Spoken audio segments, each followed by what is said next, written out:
苗圃八福第5課，代代平安，斷開家族咒詛，福蔭後人。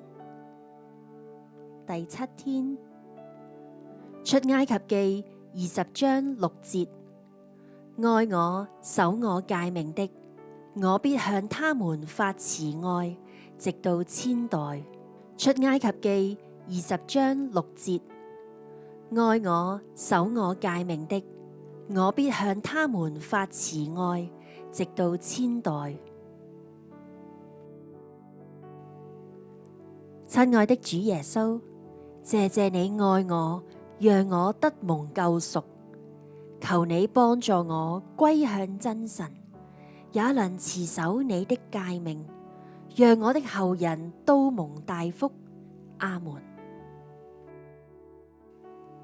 奉主耶穌基督的名宣告，我要愛神，我要守神的誡命，用神的愛去愛，用神的價值觀做不同的選擇。